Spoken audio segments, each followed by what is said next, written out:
Hey guys, so here I'm back with another new video. So I've been wanting to do this video for a while now, but I wanted to leave it for a bit until it was really important for me to post. As a Australian citizen, at this current moment in time, all of Australia is basically on fire. Now I live in Adelaide, and it has been rough. I know in New South Wales it's very full on, nearly closer to where Sydney is basically on fire.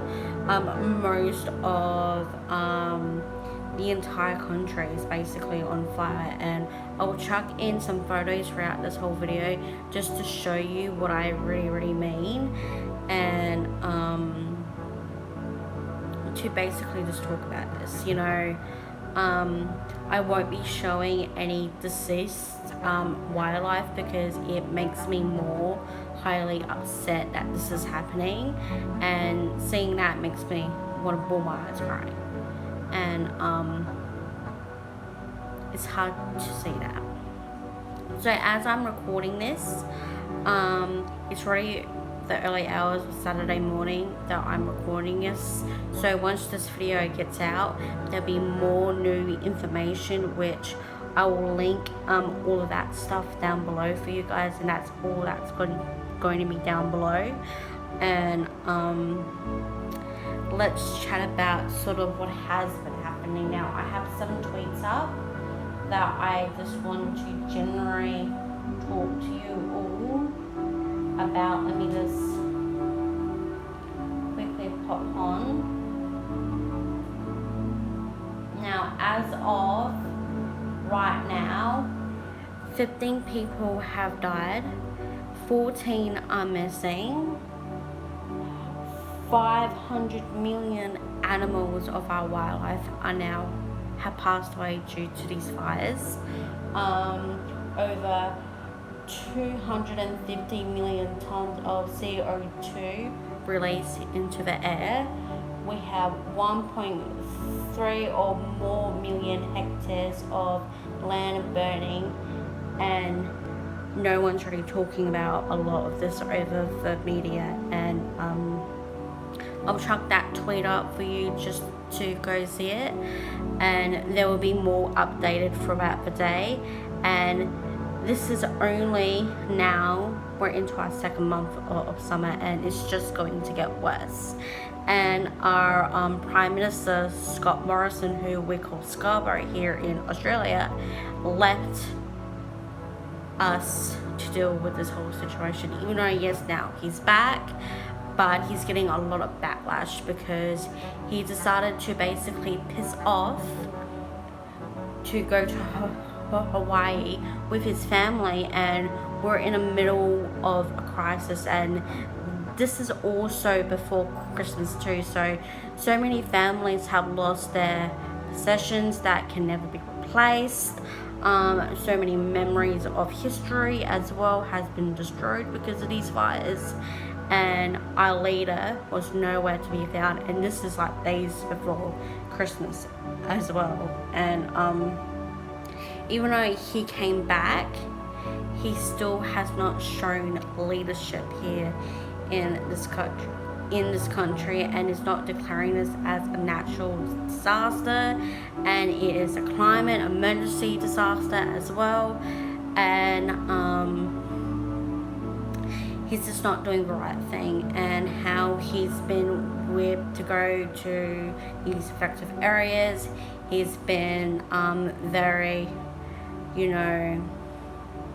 hasn't been much of a leader. He has actually forced a lady to, shake his hand, and obviously so many people are angry, which is true. I'm very angry, and we all have a right to be. I went through this 5 years on Friday, and it was horrifying. I lived in Teacher Gully, near to where I was living. If Anstey's Hill would have went up, we would have been screwed. And this happened 5 years ago, and now it's having itself back here, and it's just horrible. It's horrible to think about those animals that just lost their lives, that couldn't escape the fires, those beautiful people who were defending their homes, who are missing, and it's just horrible. I really like to thank all of the amazing men and women who are fighting currently here in Australia, that either are firefighters or that are volunteers. I thank you so much for what you're doing. To all of our New Zealand friends that has came over to Australia, I thank you so much for coming to help us fight, especially our US fighters. Thank you. An incredible thank you to our Canadian friends as well, who came to help us fight all of these fires. And I just hope that we can come to a resolve, because this is just frustrating, you know, as an Australian who did not voted Scarborough into Parliament, has been screwing up part of Australia and is more for religion than for, you know, for climate and for our people. And he needs to, you know, quit that stupid religious discrimination bill and start focusing on things that need to be attended to, like our bushfire, and not only that, but more funds as well, because he completely slashed the entire fund for, you know, for bushfire relief, and we now need it more than ever, because so many people are now lost their homes, who now have to start all over again, have to do so many things to try and rebuild their lives. And I really don't think Scott Morrison is the true leader of Australia. He's not my Prime Minister, and he's not.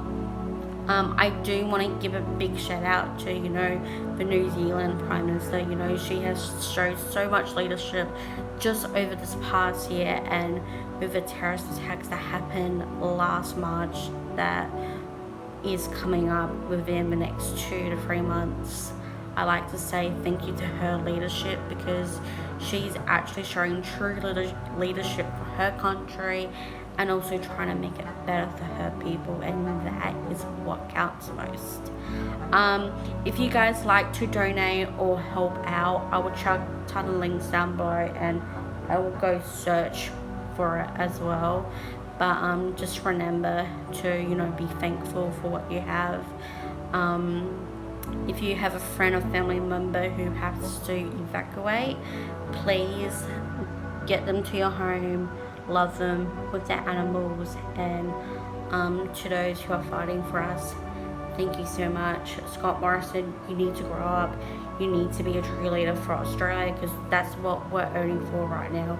And your behaviour is not helping the situation at all whatsoever, and that's what we need. I do thank you all so much for joining me for this video. I will chuck all of those links down below for you guys.